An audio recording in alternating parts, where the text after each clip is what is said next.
What up, AOG fam? This is Acevendo, back with another topic, back with another video. So the title of this video is going to be, are we headed towards a Great Depression? So admin notes. Thanks again to all the subscribers that have subscribed to my channel. I endeavor to keep pushing these videos out to give you leverage to better yourselves.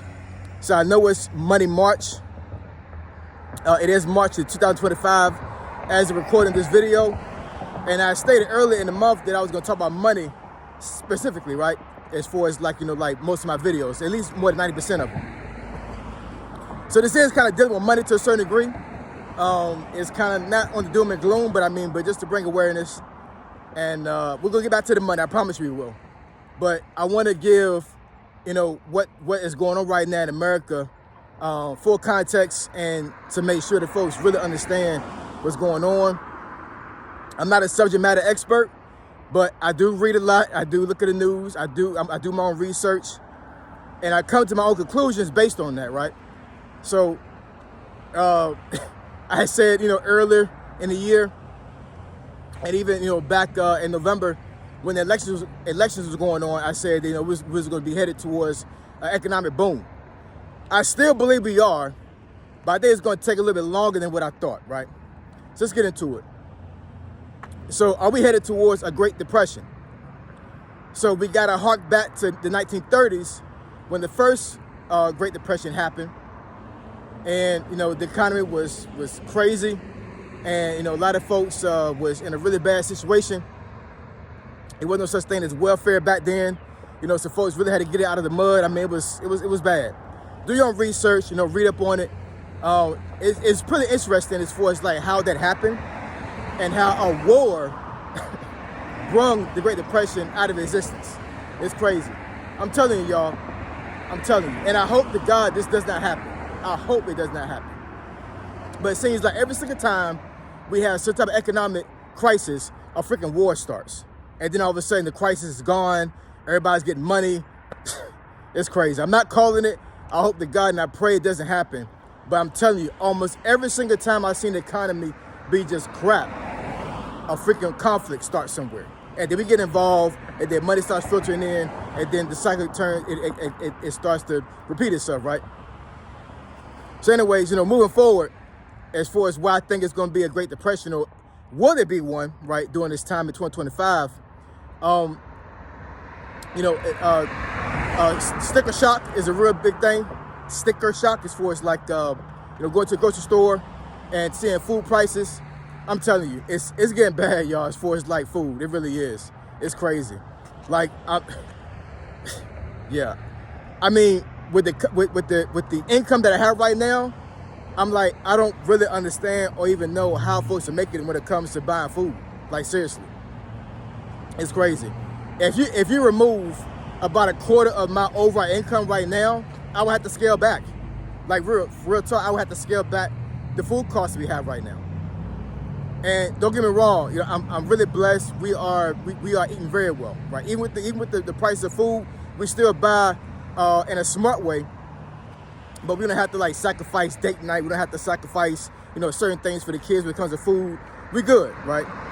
But I'm telling you, you take a quarter of my income away, and I really would have to sit down with my wife and be like, we need to figure out exactly how we're gonna cut food costs, because it's crazy.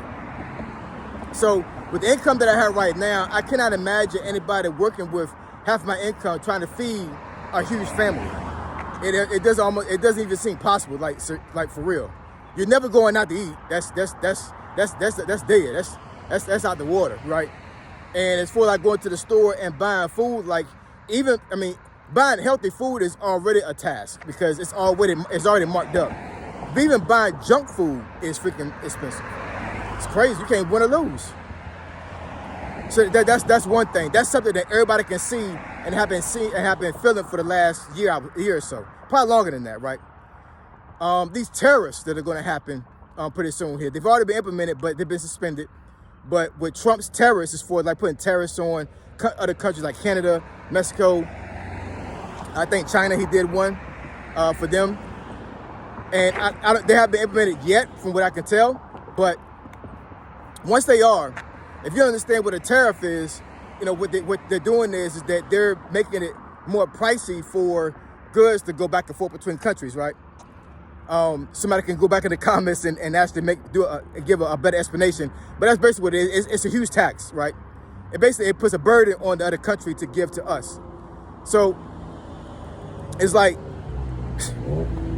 yeah, I mean, because when you have stuff like that, what happens is that the cost rises for the consumer because of the tariffs. Another thing that I've seen folks get on video about, and I didn't really realize this until now.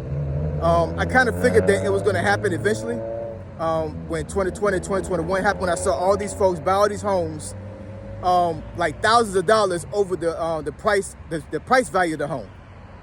And I said to my wife, I was like, this looks bad. Like, this looks really bad. Like, you have folks buying a house $20,000 over the asking price because of all these bidding wars. But the problem is that when you buy, homes like that, in excess, when it comes like how much you're supposed to pay for the house, but you pay more, you got to also factor in the property tax. You got to factor in, like, you got a new build. Are you paying the mortgage for the cost of the price of the home, or are you paying for like the land as well, right? So I've seen some videos where folks said they had a mortgage that was like $1,100, and their mortgage went from $1,100 to $3,000 because of the property tax and the insurance. Because you have some lenders that will not give you a loan unless you have mortgage insurance along with the actual loan itself. So you're paying a mortgage, you're paying the mortgage insurance, you're paying homeowners insurance, and you're paying property tax, right? So all these things have gone up, not the mortgage, but all these other things, right? Because insurance companies are actually getting a bag right now as well. They have to raise prices. So I mean, just put that in perspective. Just imagine paying $1,100 for mortgage, and then the very next month they tell you got to pay now $3,000. Truth be told, upping a mortgage more than $500 is a problem for a lot of folks. So for somebody to go from $1,100 to $3,000, that's deal breaking. Folks got to get rid of their homes, right? So when you factor in tariffs, you factor in home prices going up, right? Because of folks buying homes over asking price, and you factor in taxes. This is an idiot. And you factor in taxes when it comes to food and other items as well. You go to the department stores now, and you see, taxes being raised there as well. It's a recipe for disaster, yo. It's a recipe for disaster. I'm not saying a Great Depression is coming, but we got to be aware of all these prices that are going up with things. And I know folks already have seen it. I'm just bringing it into full circle to make sure I understand and make folks understand that, like, when it comes to working and having one source of income, I think it's going to be a thing of the past, yo, for real. Like, real talk. And, I'm a big proponent of men take care of their wives, right, as far as, like, allowing their wives to not have to work. But real talk, unless you're making money like I'm making, I don't see anybody being able to live off of one income. Now, in this day and age, it's crazy. It's absolutely insane. I've never seen it like this before when it comes to the economy. I have not, right? But, you have to understand and hope that things will get better after all this stuff settles, which I think it will. But for the time being, it's kind of crazy. So yeah, Money March is in effect. I'm going to be talking about money. I'm going to be talking about how to get money, because we got to get money, yo. We have to. And one of the ways you can get money for real, is scaling your YouTube channel. And that's what I'm going to start doing, for real. I'm going to start doing a lot more things with YouTube, because I think I'll have to scale this thing. Like right now, YouTube money is like play money for me. But right now, yeah, I think YouTube money is going to actually be a source of income money eventually now, because it's crazy. These prices are crazy. So hopefully a Great Depression is not upon us. Only way we're going to be able to survive this for real is to increase our income. It's the only way. We can't stop taxes. We can't stop the tariffs because we're not in government, right? We don't have the power to do anything about that. And when it comes to you having a home, if you have one, and you have a mortgage, and it's gone to 50% or more than 50%, you might want to think about actually like leaving that home, renting it out, and then going to an apartment. That mortgage thing really shocked me, but to a certain degree, it almost didn't, because I knew that folks buying homes way over the price value of the home was going to be a huge problem later on. It's all makes me feel like 2008, yo. For real. But anyways, drop some comments, conversation, let me know what y'all think. Hopefully we're able to, to break out of this cycle when it comes to like, the economy going bad. We have to do something drastic to make ourselves come out of it. But I'm telling you, the only way we'll be able to survive this is to increase our income. So we got to work on YouTube, y'all. We got to work on it. So when we discuss the topic or subject you think the benefit to your channel, email me asog757@gmail.com. My email address is description below. Say SOG, signing out. I'm gone.